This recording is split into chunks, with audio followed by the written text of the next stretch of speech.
आज बताएंगे कि गोलगप्पे कैसे बनाने हैं। चलिए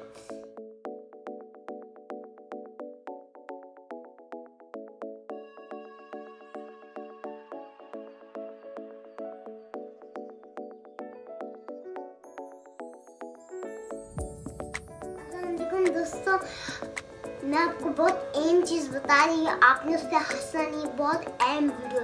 पहले मैं बिजी थी क्योंकि मैं बुक्स पढ़ती थी और मम्मा मुझे छूटती नहीं थी, तो आज मैंने भी नहीं पढ़ा और पापा ऑफिस में नहीं गए, तो मैंने और तो बाहर में जो गोलगप्पे होते हैं वो तो गंदे होती है। तो आज हम आपको आज बताएंगे कि गोलगप्पे कैसे बनाने हैं। चलिए, सूजी, 2 कप मैदा, थोड़ा सा नमक, वरना अगर ज़्यादा हो तो हम खा नहीं सकेंगे। थोड़ा सा नमक और उसको गूंदो सही और बिल्कुल पतला कर। वो जो क्या होता है जिसमें पानी डालते और खाते हैं, तो आपने वो लेना है सही। उसके जितने कप्स चाहिए भी ले लो और बस उसको एक रपट्टे एक साफी में रख दो और उसके ऊपर फिर साफी डाल दो और बस उसको छोड़ दो। जब वो हो जाए तो उसको आपने फ्राई करना है।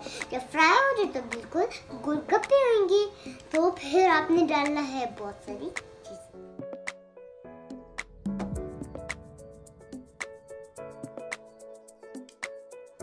तो जैसे कि मैंने आपको बताया है कि कैसे बनाना है, और मेरी चैनल को आपने सब्सक्राइब भी करना और मेरी वीडियोस बहुत सारी देखने की, और मैं कल एक और वीडियो बनाऊंगी। बाय बाय दोस्तों।